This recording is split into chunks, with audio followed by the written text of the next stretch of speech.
Thank you, ladies and gentlemen, for clicking on this episode of Rank the Movies. I am Martin Prevost. Last week we talked about Snakes on a Plane. It was my 2-year anniversary, and I decided to talk about that gem of a piece of crap.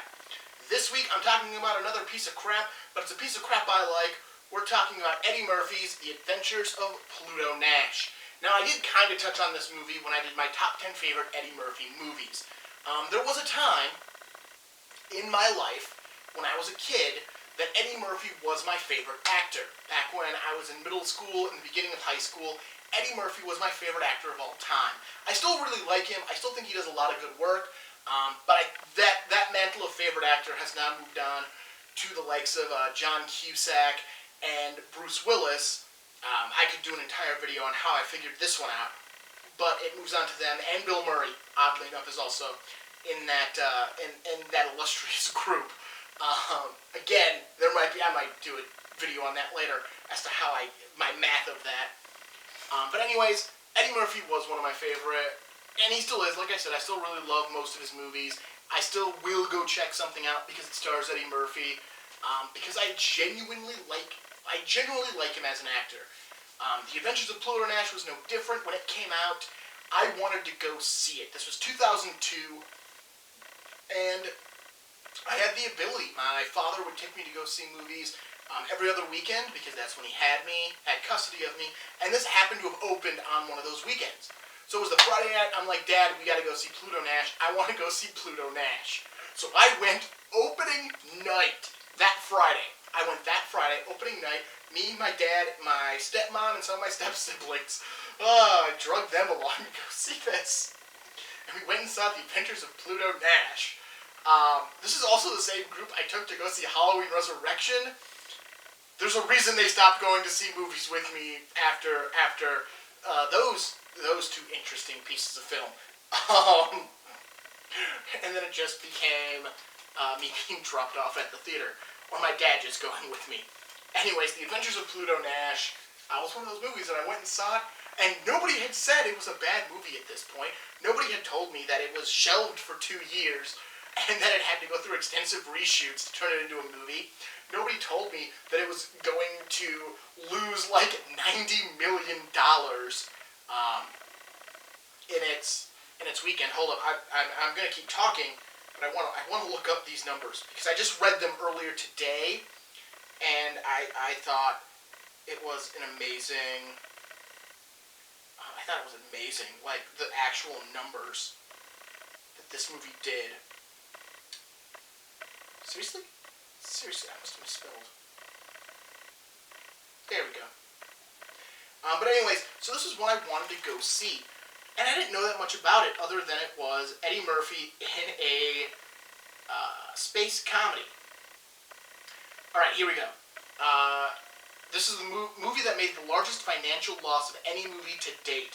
It had a budget of $100 million and a total U.S. gross of $4.41 million. That means just in the U.S., it lost $95.59 million. Its worldwide gross was just over $7 million.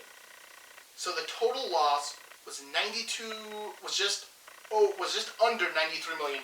Its total loss was just south of $93 million. This movie lost. That is a lot of money. I never expect to have a Blu-ray of this movie for that reason. That's just more money they're putting into this thing that they already can never recoup everything they lost. So they lost $93 million on this movie, but I really enjoyed it. I sat in that theater and I liked what I was watching. I was entertained. I was captivated. It's not a great movie. It's got some nice sets, it's got some nice stylization to it, but it's not a great movie. But I was entertained. And in 2002, when I was 15, so I probably shouldn't have been that entertained. I was 14, 15, depending on when this came out. But I was entertained. I liked what I watched. I liked what I was seeing. I wanted to watch more of it. So it came out and I bought it and I watched it again. And I still liked it. And I still revisit this movie, even though I have a lot of friends who give me a lot of crap for liking this movie.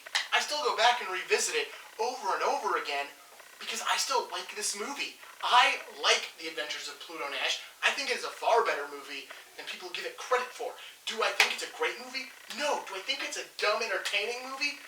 Yes. Does it have flaws? Obviously.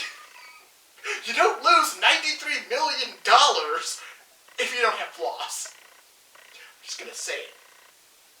But I did. I liked this movie. I like what they did.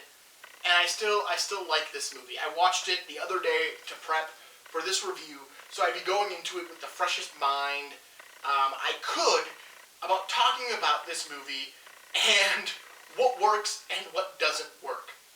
I think what doesn't work is the title. I think the title is what lost it part of that money, because it's called The Adventures of Pluto Nash, and The Adventures only really works on movies with a character who is known to the audience already. If I tell you I'm watching The Adventures of Robin Hood, you know who Robin Hood is. If I tell you I'm watching The Adventures of Rocky and Bullwinkle, those are an established set of characters, and you know I want to see it. I'm telling you I'm watching The Adventures of Tintin, again, you might know who that character actually is, because it's an actual character. I tell you I'm watching The Adventures of Shark Boy and Lava Girl, and we're losing money again, I think. I'm not 100% sure how that movie did in terms of pure numbers, but, let's check it out. I've already got stuff pulled up here, so let's pull up some more. I'm sure it doesn't have the same pure numbers as I would like. Let's take a second. Let's take a look. The Adventures of Tintin is not what I wanted to look up. It popped up, and then it moved, and then I had to click on it again. But I can look this up quick. The Adventures of Shark Boy and Lava Girl holds about the same on IMDb. Holds about the same rating, just so we're aware. It's a 3-point something. Is what it... Okay, it didn't cost as much. Shark Boy and Lava Girl was half the cost of Pluto Nash. But it's worldwide. Okay, it did better. It got it cost $50. It made money. So there you go. So it made money, but it was a kids' film. Let's be honest here. And that's the worldwide gross. Domestic, it lost money domestically because it would cost $50. It made $12. It made its money over in worldwide because now it made $71 against $50. So math. But anyways, the title is my first problem. Because you want that to be with established characters. I want to go, man, I know who Pluto Nash is. Man, I know who Shark Boy and you want to know who these characters are going in when you're saying it's their adventures. Plus, it's a kiddie-sounding name. Like, it is. It does not engage. Like, you think you're walking into a kid's film, not a PG-13 movie that's kind of right on that line, that all they needed to do is let Eddie Murphy drop a few swear words, and they would have been R-rated. It doesn't scream an adult-orientated film, either. Because again, Tintin, Rocky and Bullwinkle, Robin Hood, Shark Boy and Lava Girl are all family films. This one, I think, wanted to be a family film, but it wasn't. It's not. So that's my first problem. I think the set design is very nice in this movie, but it takes place on the moon, and I don't think they gave enough. They wanted the moon setting, but they didn't take enough time to make the audience understand why it needed to take place on the moon, why that was the appropriate setting for everything that happened, or even how we got there. They just assume you just don't care, and it doesn't matter. But I think for a lot of audience members, you just shoved straight onto the moon with nothing. You're just told it's the year 2080 and the moon is colonized. Which is fine, and some movies can get away with that, but it doesn't use the moon as spectacle. Those movies, it just happens. They're space movies. We're in space. We don't need to know how we got there. We're just in space. Space really isn't, we're inside the ship. We're inside. The spectacle isn't there. This is a city on the moon. There is spectacle there, and nobody knows why the spectacle is needed. Other than they thought it'd sell a few more tickets, which it obviously didn't. So the setting isn't established properly. You open up, you find out Pluto just got out of jail he was robbed, he was picked up for smuggling goods from Earth to the moon.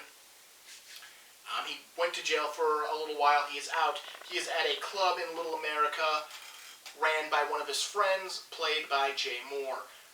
He is a crooning Scotsman in a kilt and everything, and Pluto says he's awful and he needs to change his act and be Italian and become Tony Francis. He needs to become Tony Francis, because his name was Anthony Frankowski. He needs to become Tony Francis. You then find out Tony owes a ton of money to a bookie because of the bar. Pluto offers to pay it off. Again, we're not told how he has this money. If he got arrested, you'd imagine most of his money would have been taken. Maybe he had it hidden away. Again, we're not informed of this information. He says he's going to pay it off and he'll take over the club. We then jump 7 years into the future, which is fine. The club is now up and running, and we learn that there's a gambling town on the moon and called Moon Beach, and Rex Crater runs it, and he's moving his operations into Little America and buying up a bunch of clubs. Again, this is established. This is actually established. It's like 80% established the way it should have been. There should have been a little more establishment in Rex Crater buying things up. But his representatives come to Pluto. Pluto tells them no, he doesn't want to sell his club. They ask him again over a telephone. He still says no, so they blow up his club. Which again, it just kind of happens. You don't get what we needed was finding out they're different, because a different owner in Little America said no to Rex Crater, and he took action against him. And then we see it happen to Pluto, because now it just seems like he's blowing up the property he wants to buy. Yeah, he can rebuild it, but he's still blowing it up. And it's not even a good bomb to get Pluto. It just kind of blows it up. Pluto gets lured into a trap. He gets saved by his robot, played by Randy Quaid, who is actually a pretty amusing character. I gotta admit, it's kind of funny to hear, the robot. And of course, because this movie takes place in 2087, they keep referring to things like we do when we talk about the 90s, like we say the 70s. Oh, this happened in 76. It's the same dialogue, so it's I like that. I like when they do that. Randy Quaid is a 73. He's a 2073 model robot, and he says he's got 20 years of rail hopping experience. The math adds, but it doesn't, because he was in jail and he ran the club. It's weird math. It's weird math. So Rosario Dawson, who is a girl from Salt Lake City who went up to the moon to sing, found out the club got bought out by Rex Crater, so she has no job. She goes to Pluto to get a job. The three of them are now on the run from Rex Crater's goons, and that's the adventure. Is them and the mystery of who is Rex Crater and why is Rex Crater. It's a fine mystery. It is a fine mystery that nobody knows who Rex Crater is, and therefore they need to figure out who he is in order to figure out why he targeted Pluto. But again, it's a cool mystery. But if we had just said he had went after other people and was dangerous earlier, which I think they do to a point, it just would have been figuring out how to get to him. And you gotta know who he is to get to him. But they think it's personal. Therefore, it changes it, and you learn that there was a mobster on Earth who moved to the moon to start gambling, and they believe he's actually Rex Crater, that he's changed his name.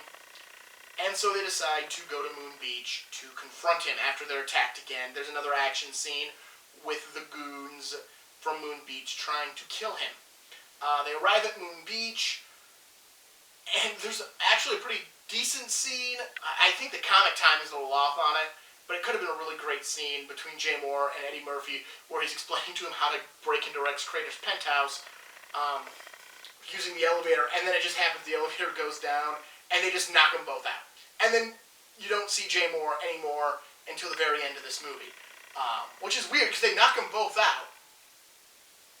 And I get why, because of the reveal. But at the same time, it just seems weird that they brought him back into this movie just to be done with him. Oh, his stuff is done. Psh, be gone, Jay Moore. I cast thee out for the climax of this film. I think there could have been some comedy with Jay Moore finding out about the twist and seeing the twist that they just kind of let go and they let die. Pluto is brought to Rex Crater. You find out that Rex Crater is actually a clone, and he's a clone of Pluto Nash. So, It's Eddie Murphy, and this is actually like the best effect in this movie. I get why this thing had $100 million budget. It is the best effect, is their split screen. When Eddie Murphy's acting against Eddie Murphy, it looks really good. Even, watching it on a Blu-ray player through a DVD, it looks really good. The worst part of it all is when they're fighting, and you have Eddie Murphy fighting the stunt double that doesn't quite look Eddie Murphy enough. Like, he's got the right hair, but the shots make it too obvious that the head isn't the same. But like when it's just Eddie Murphy talking to himself in the same shot, it actually looks really good. But you find out that that's what it is. Rex Crater is actually Pluto Nash. He has let Pluto Nash live because of sympathy, which again, say you let him live because there was no point in killing him. Unless you were going to take his identity, there's no point in killing him. That's a fine explanation. That's fine. You don't need more. You then get the final action scene. You get the obvious moment of kill him, no kill him, no kill him, no kill him. Then you find out there are undershirts, which are bulletproof vests, but they call them undershirts. It's weird.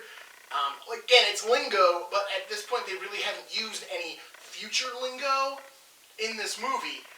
It's all been pretty straightforward dialogue, so again, now they're throwing future lingo because nobody calls a bulletproof vest an undershirt in America.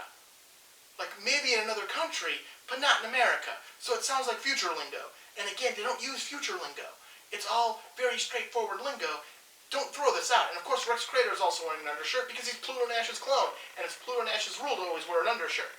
So there's another fight, and Rex Crater is dumped out a window and falls to his death in front of a lot of people. So everyone now knows Rex Crater is a clone of Pluto Nash. Which again, there is no resolve to this. And then you end, Pluto rebuilds his club, and it's a happy ending. Again, I like this movie. I think it's more entertaining than what I made it sound like, because I was trying to highlight it, and without going beat by beat of everything that happens, it's just, you're just hitting high notes. And again, I think this movie has issues. I think it has some tone issues, and I think it didn't want to take the time to actually explain things so the audience became invested in it. I think if you're an Eddie Murphy fan, you become invested because it's Eddie Murphy. I think if you're not, there's not enough meat on these bones to be truly invested in the adventure that's going on. Plus, again, the title is awful. It's one I suggest just sitting down and checking it out and not expecting it. Don't expect it to be the greatest movie ever. Don't expect it to be the worst movie you've ever seen. Just check it out, watch it, and see how you feel about it at the end of the day. Again, I like Pluto Nash. I think it's a pretty decent film. Alright, well, next week it's December, so I'm going to start in on some Christmas films. I got 3 of them planned out. I got a Christmas movie everybody loves and I've never seen before. I've got a Christmas movie most people hate and I've never seen before. And I got a Christmas movie that's a classic and I've never seen it before. So I'm going to review all 3 of those over the next 3 weeks. So come back for my first thoughts on Christmas movies I've never seen before. That, of course, is starting next week. I am Martin Prevost. This is Rank the Movies. Don't forget to hit that like button, subscribe to the video, subscribe to the channel, and leave a comment if you got something to say. If you want to argue with me that this really is the worst movie ever made, please, I would love to not be part of that argument, because it's a hard argument to not just agree with. It's one of the worst movies ever made. I'm not gonna say it. I appreciate it. I like it. I'm not gonna. I can't defend it beyond that. I can't defend it beyond my personal choice and preference. But you know what?